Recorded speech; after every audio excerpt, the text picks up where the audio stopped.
Wow.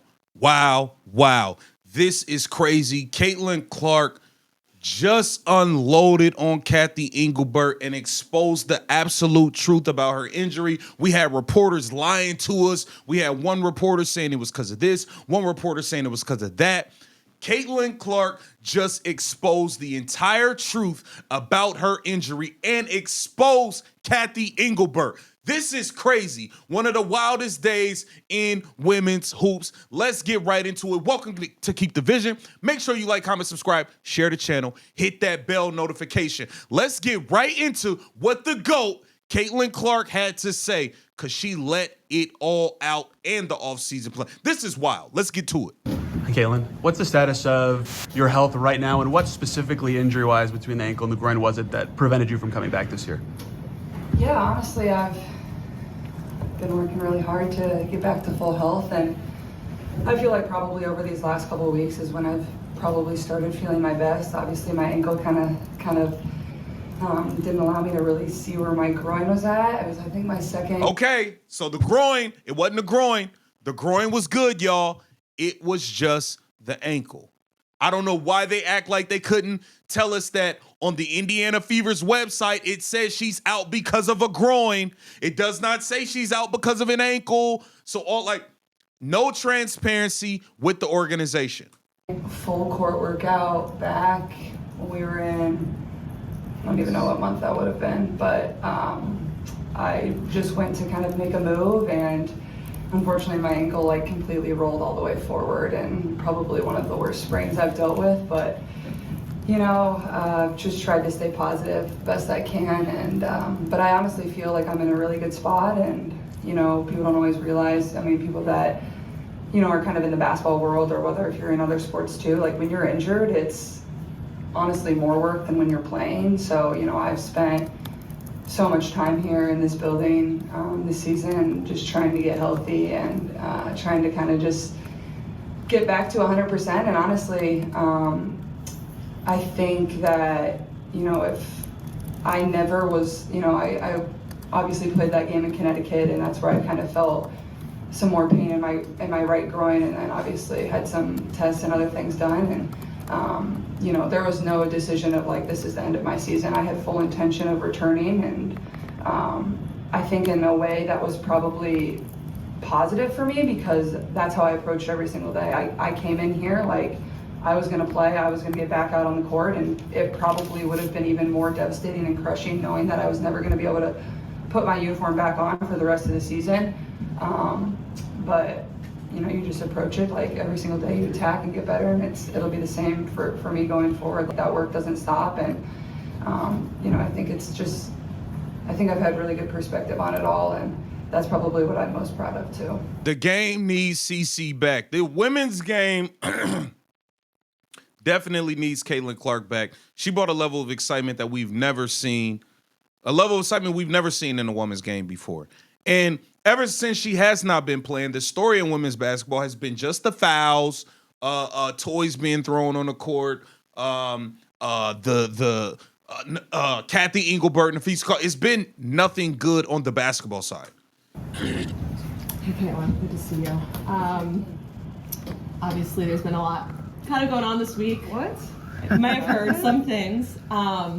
Wanted to see after Nafisa's comments and what she alleged. SpaghettiOs, let's go. Like Cathy Engelbert had said specifically about you, what your thoughts were on that, and have a follow-up. Well, first of all, I have great respect for Fee, and I think she made a lot of very valid points. And I think what people need to understand, we need great leadership in this time across all levels. This is straight up the most important moment in this league's history. This league's been around for 25 plus years, and this is a moment we have to capitalize on. So that's honestly what I would say. I think there's, Fee said it all with what she said, and I think the points she made were very valid.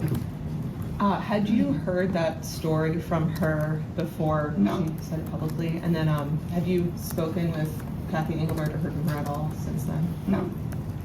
Thank you. Wait a minute. Damn, Fee, you ain't even tell her that? Y'all got the same agent. Nafisa, you better not be lying. I'm just saying. Hey, I'm just saying. Listen, you better not be lying. That's all I'm saying. Hey. Just with working back to full health, Steph mentioned that it was kind of baby steps and getting back and making sure you don't lose what you worked on this season. Just what are your plans for the off season and possibly playing or just doing individual workouts? Yeah, I mean, I'll probably take a little bit of a break here, just for maybe a week. I don't really want to lose kind of the stuff I've worked on and just trying to get my body back to full health. There's some USA basketball stuff I need to get ready for, and I need to be able to find some runs. Wait. My body back to full health.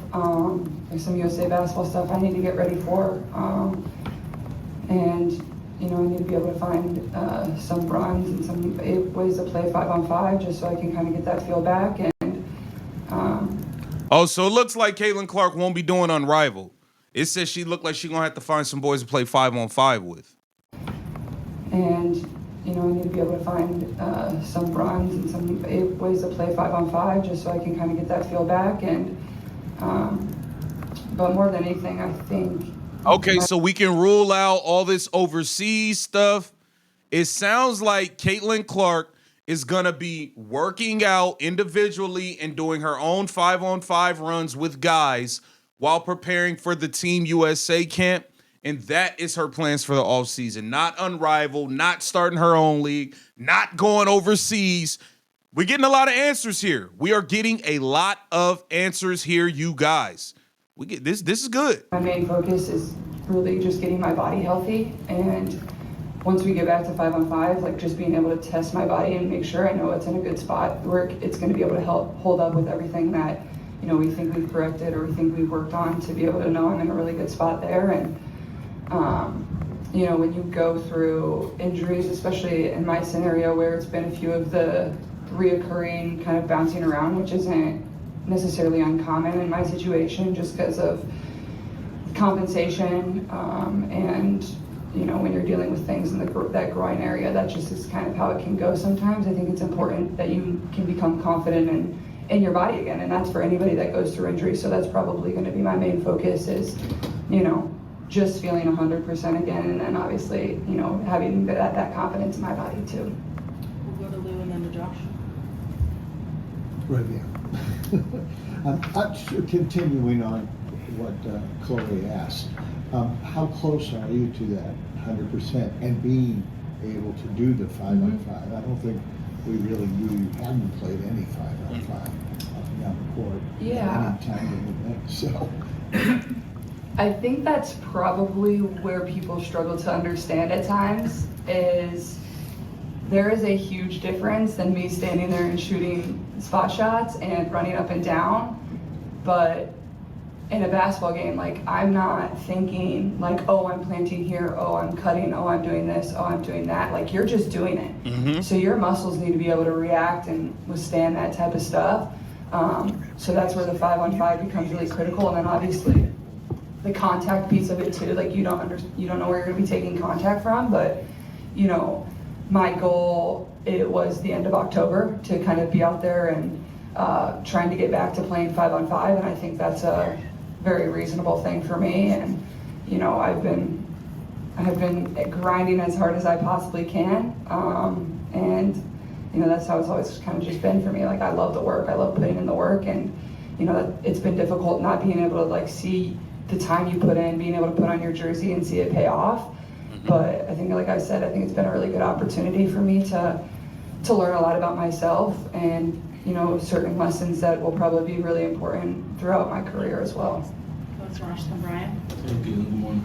Good morning. Steph talked about AB just being the rock of this team. I'm just interested how her friendship helped you get through the rough mental times throughout the season. I mean, I think it's obviously AB's tremendous. Like, we've always had a great relationship, and that's what exactly you need between your post and your point guard. And she's always been somebody that's been there to check in and pick me up. But I think that goes for our entire team, and I think that speaks for our entire season. I don't think it would be, I don't think we would have had the type of success that we had if it wasn't for the friendship or the empathy people showed one another, or the next man up mentality, like that was shown across the board in our locker room, whether it was, you know, for myself or whether it was for somebody that came in mid-season and got. Man, this team was definitely resilient all the way through. Definitely resilient as hell. I think Caitlin Clark was trying to get back, but next year it's gonna she gonna be on a mission. It's gonna be, bro. People got hell to pay next year. Like it was always the same. Like you always care for your teammates in the same manner. So, you know, obviously AB was tremendous in that role, and I think she had an incredible year. But honestly, our entire roster really excelled in that area. With respect to your recovery, looking down the line, have you explored opportunities maybe to play 5-on-5 during the offseason as part of kind of that ramp up so that you're ready for next season and have to play actual basketball before things start up again in the summer?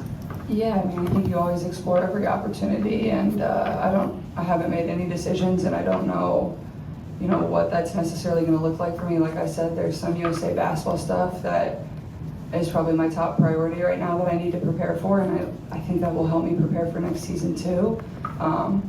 But obviously, then you have to prepare for USA basketball in some manner. So that, you know, there's just a lot of different things you got to figure out and balance, and you know, I'll work through all of that too. USA basketball is her focus and her priority. That's the focus and the priority. Not Unrivaled, not any of this other stuff. She's trying to get ready for USA, and she feels USA will get her ready for the season. Claire and then Elliot.